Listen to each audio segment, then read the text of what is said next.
Hi, guys. Welcome back to Wendy Sells South Florida, where we talk all things real estate, business, and South Florida living. Today, I have a special guest with me who is very knowledgeable, knows exactly what he's talking about, and can answer any of your mortgage needs. Scott, how are you today?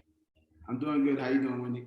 I'm doing very well, enjoying this beautiful South Florida weather in my backyard and decided, you know what? Since it's not cold anymore, I just want to enjoy it. So, Well, thank you. So, Scott, I know that you have been within the mortgage industry and real estate industry for quite some time, mhm. and you have pretty much knowledge on both sides of the deal. Yeah, So can you share some of your perspective on being, not only on the mortgage side, but also on the buyer side, investing side, and things of that nature for some of the viewers, the subscribers out there? yeah, sure. So I have history doing wholesale real estate, a little bit of investing in short-term rentals, and also as a mortgage lender, I get to leverage my experience on both sides to help our clients get into investing or purchase their first home as a primary residence. Just being a Swiss Army knife, kind of understanding how the whole thing works within itself as far as real estate goes and the lending portion of it as well. So that's a little bit about my history being on both sides as a buyer and also as a lender.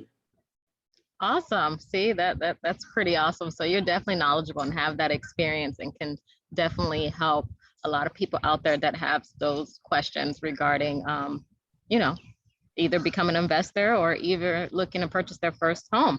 Now, the real estate market is crazy right now. We're both here in South Florida. We're in Florida in general, and it was estimated that over 200, I believe it was over 210,000 people moved to the state of Florida last year, and the numbers are still going to go up. So, can you imagine the amount of people and traffic it's going to be like here in Florida? Because everyone wants a piece of this luxury, beautiful paradise living, right?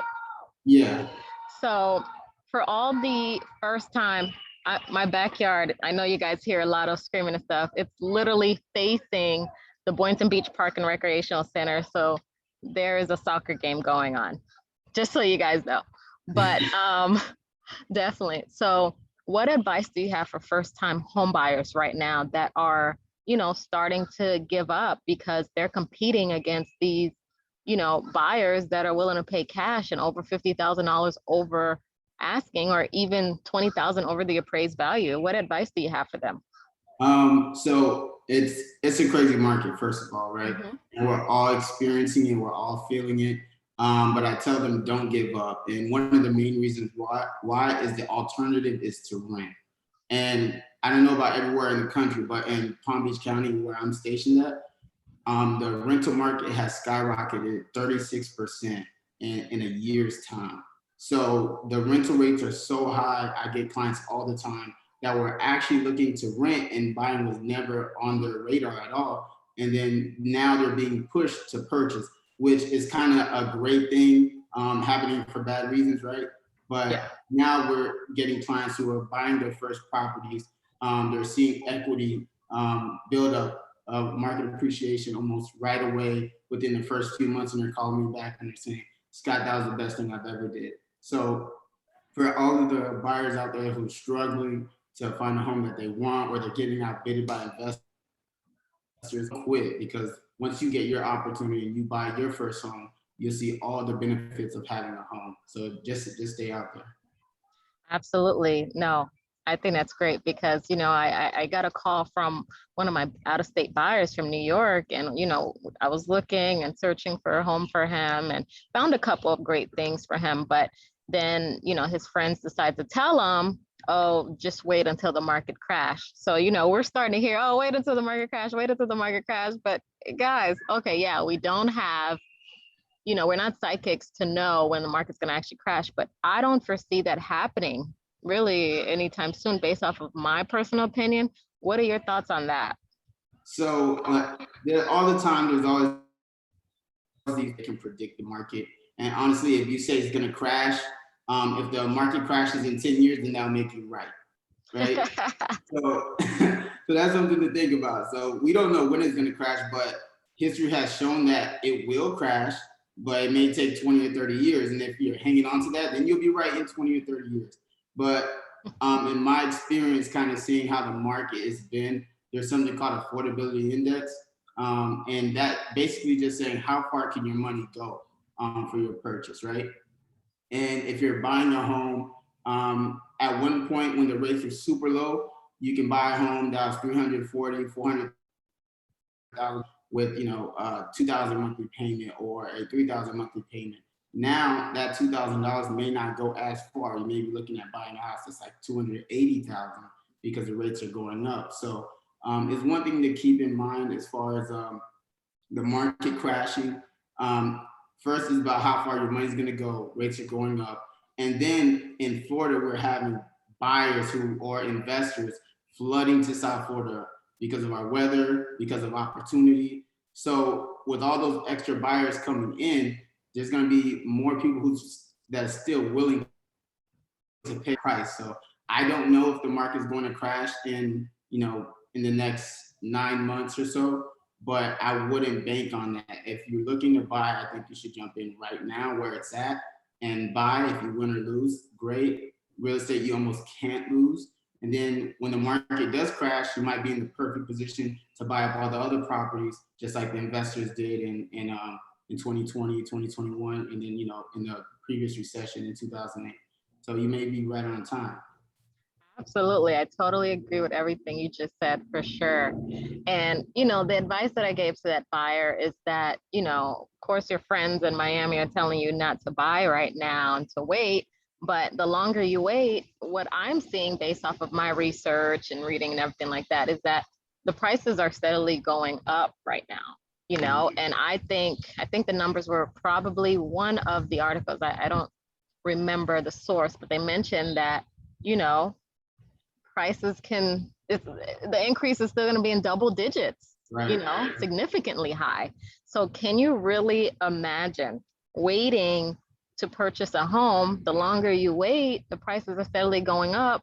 When it comes to affordability, it might just become harder and harder for you to buy. And I get it. There's multiple offers, situations going on and everything like that. And people are just, start wanting to give up and decide to rent. But the rental market right now, I have people that have over a 700 credit score and I can't find them anything. Yeah. Why? Because we're competing. We have multiple offer situations going on with rentals. Yeah. So these landlords are choosing the best of the best, and it's making it difficult for a lot of people. Some people are staying in hotels or in shelters because they can't find anything down here. I don't say that to discourage anyone. I'm just saying that, the market here in Florida is hot.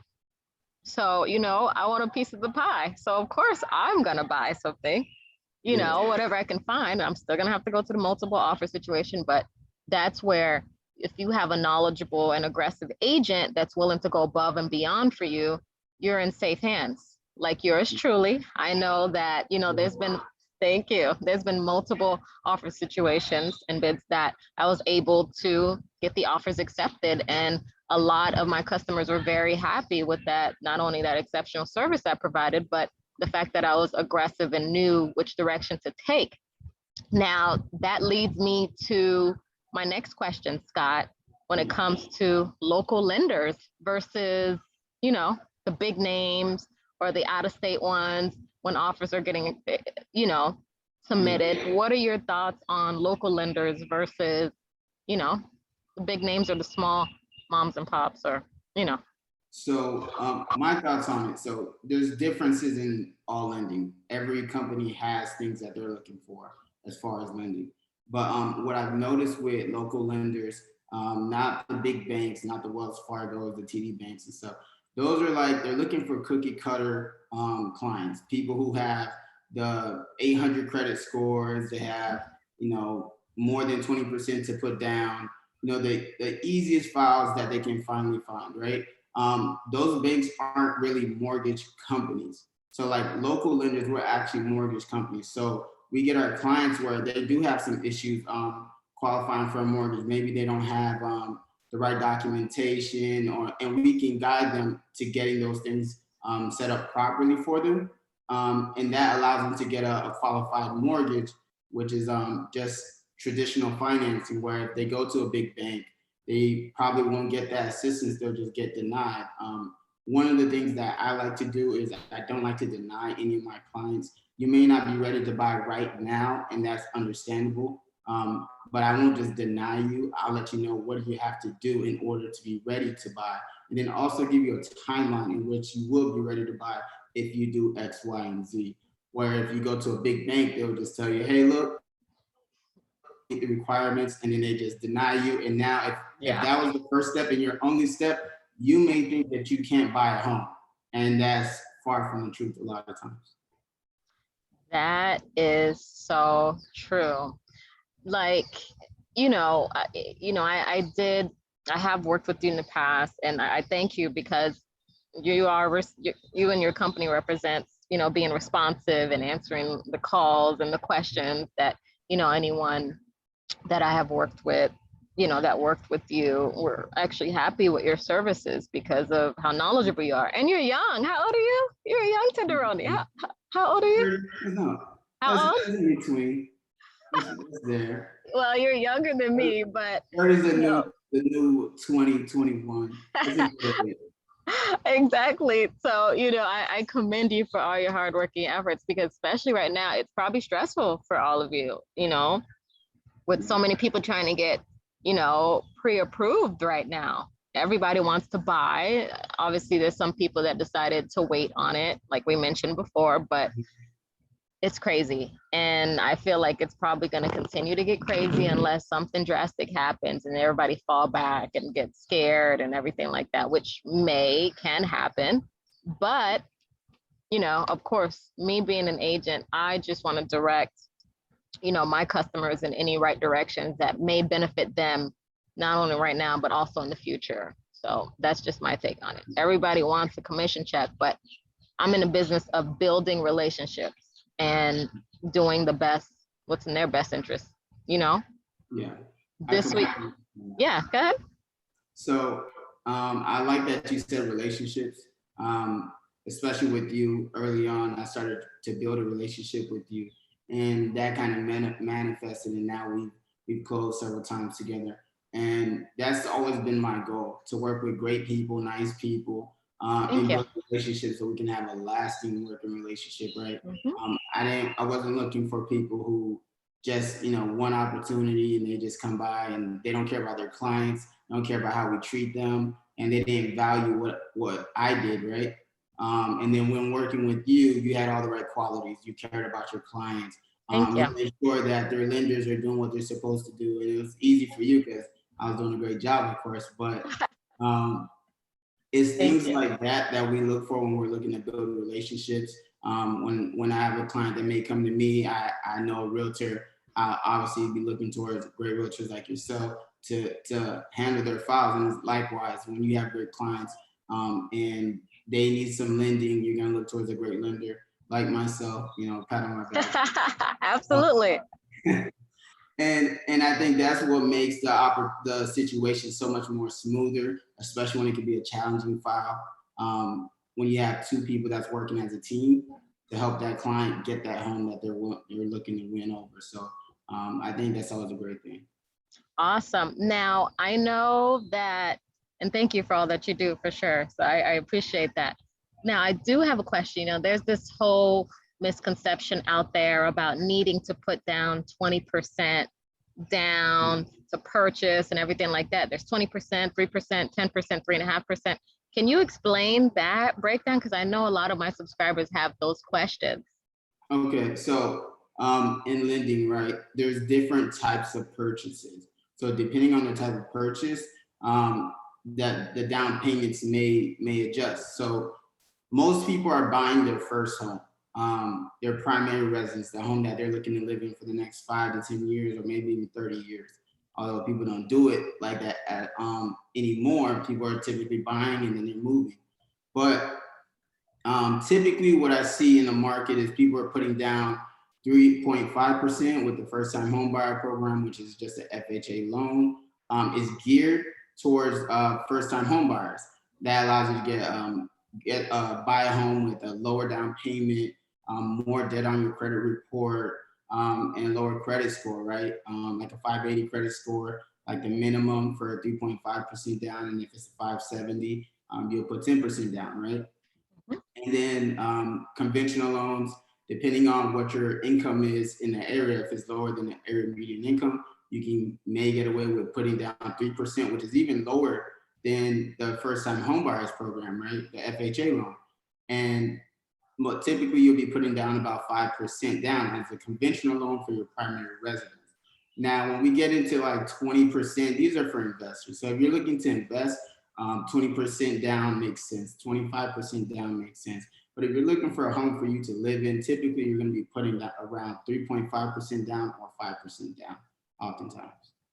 Awesome. Thank you for that, for breaking that down, because, you know, I get that question a lot. And even with explaining it, every time you hear it, it just makes me even better knowledgeable for all of my customers. It's a myth. Yeah, I completely understand. It's not 20% down for your first home.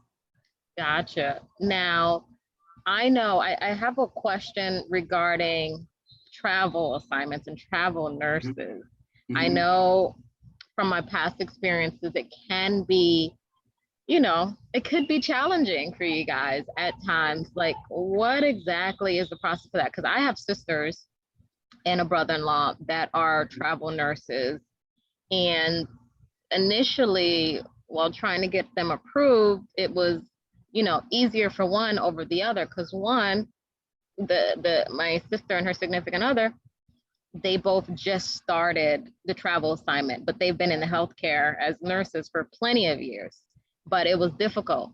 And then the other sister, you know, who's been traveling for several years, it was, you know, there were bumps in the road, but, you know, it was still a lot easier compared to a brand new travel nurse. Now, a lot of these travel nurses are banking right now with the pandemic, COVID, working with patients, going to different states such as Texas and California and, you know, all these other places, even out of the country.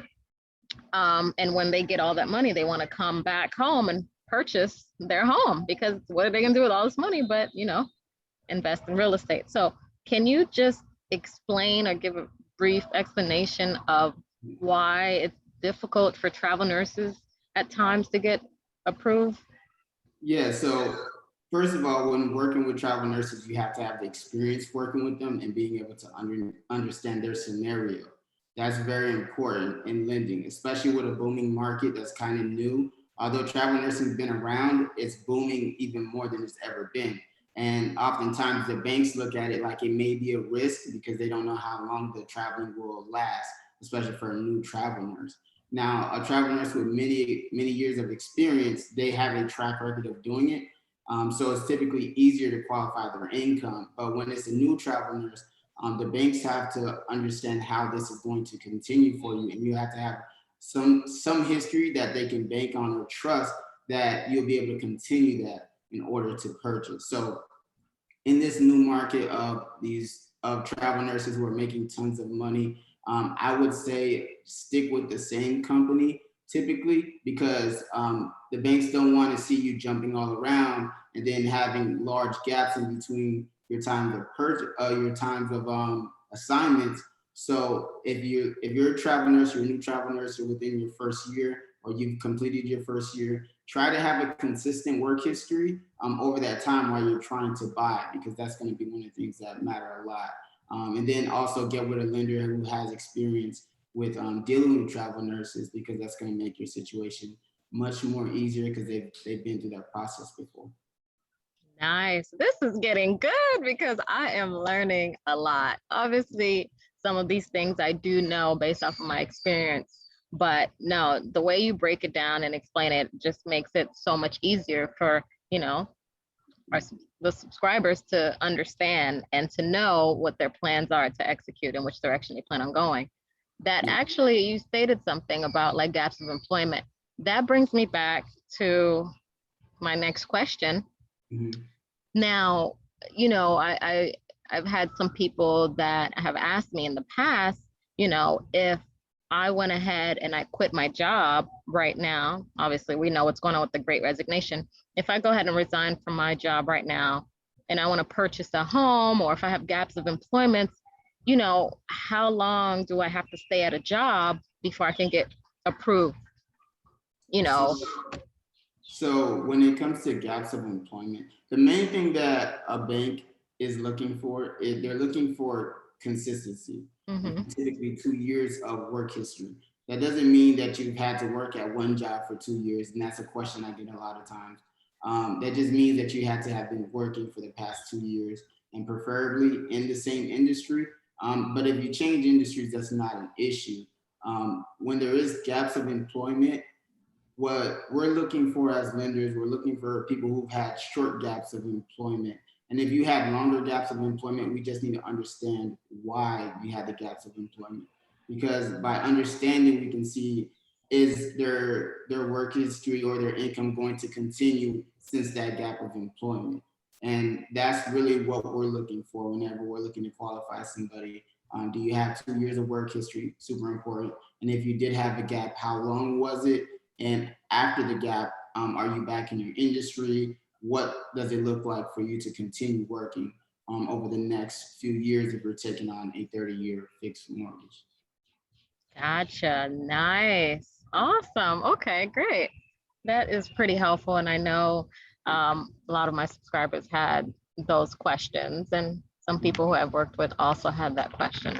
Now, let's talk about the importance of credit Yes. during the approval process, you know, or even during the buying process, and not going to quickly go, you know, max out your credit card during the loan process or anything when you know you're going to close in like 20 days. Like, don't go out there and make any sudden movements, or don't quit your job while you're in the middle of the closing, you know, right before you close. You don't want to make any sudden movements, any sudden changes or anything like that. But back to the credit. Let's talk about the importance of credit. So credit is super important. That's how we calculate your ability to repay, which is your debt to income ratio. Mhm. So depending on what's on your credit report and how much you're paying monthly, that's going to play a large part in what you can qualify for, your debt ratio. And even more importantly is your score. So do you have great credit history with not having lates, having very low utilization on credit cards? Yep. Do you have very low inquiries coming in, maybe one inquiry or no inquiry, or maybe just having like a really strong credit profile? And there's a difference. Is the credit score is what everybody's oftentimes fixated on, but in the lending industry, we're also fixated on what's on your credit profile. And that's those lates, that's the inquiries, that's the utilization of your credit cards, because that plays a big part in what you can get qualified for. Absolutely. And your credit worthiness. So, yeah, absolutely. I think that is great. Guys, I definitely hope you guys are enjoying this. You know, don't forget to subscribe, hit the like button, and leave some comments or some questions down below. We'll be sure to get them over to Scott. Or, you know, simply, I'm sure I can answer them too. We'll be more than happy to answer any questions that you may have. Now, my last question for you, Scott, or you know what, this might keep going because it's getting so good and juicy for me because I'm getting excited. I love the real estate industry. I love the mortgage industry and love helping people because, you know, this is exactly where it's at. But when it boils down to the appraised value of the homes, you know, I've witnessed, you know, appraisals coming back at, for me, 40, $50,000, you know, less, and some much higher. Now, can you explain the process of the appraised value of a home compared to the purchase price? So in this market, because it's important to highlight this market. Oftentimes, the sellers agents or the sellers themselves, they're marking their price up much higher because they know that people are typically willing to pay over. Mhm. Now, that doesn't mean that the value, the true value of the home is at that purchase price, right? So when they do the appraisal, the house may come back 30, 30,000, 40,000 less than the purchase price. But keep in mind the market that you're in, because although the appraisal may come back less, people are still willing to pay over. So if you're in the position to pay over, it's not a bad thing, because that's the market that we're in, and then the homes are still appreciating at a high rate. So you may be paying a lot more upfront to purchase that home, but because the way the market is appreciating, you may still win in the end. Absolutely. That is so true, because I know I've submitted offers in the past, and when the appraisal came back, I was like, oh, wow. Obviously, if it comes back higher, then that's great. I'll say no. But if it comes back, much less, that's when I go back to renegotiate the purchase price, because obviously I want it to be fair when I'm representing the buyer, so that they can know that, okay, this house actually appraised at 540. The purchase price is actually, much significantly lower. But then we go back and we negotiate, if anything, just to make sure. But in this market, a lot of people are waiving, the appraisals, because they just want to get what they can get. Yeah.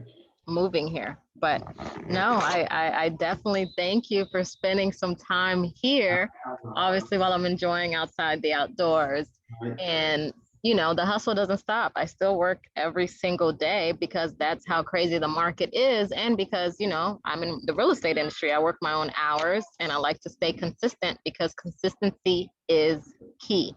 Now, for all those people out there who have questions, or looking to get pre-approved, or just want to just take that leap, or been holding back because you're waiting for the market to crash, me personally, I just don't foresee it, but I can be wrong, and I'll be the first one to admit that I'm wrong. Oh my God, the market crashed, blah, blah, blah, blah, blah.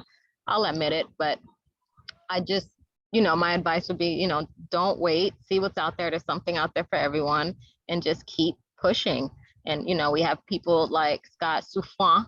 I don't know if I pronounced that right, but I'm French, so I'm Haitian, so I have a French last name too. Yeah. We have experts like Scott that'll be more than happy to help you to get pre-approved for that mortgage. But bottom line is, Scott, can you tell us what company you're with, so that the viewers may reach out to you? And I'll also leave his information down below, so you guys can reach out to him. So I'm with American Pacific Mortgage. You can reach out to me via email at scott@ourmortgageapproved.com. And then you can also give me a call to my cell at 561-502-2032. And guys, don't be texting and calling him late nights when y'all can't sleep at 12 o'clock because y'all see the house that y'all want. I mean, be respectful, mindful is all I'm saying. But Scott's a workaholic like I am, so I answer my phone all the time. But thank you, Scott, for this opportunity, for allowing, me to ask you these questions that I know a lot of my viewers have. So guys, don't forget to subscribe, hit the like button. And until next time, this is Wendy, South Florida, and Scott, have a wonderful day. You too. Thanks. Oh.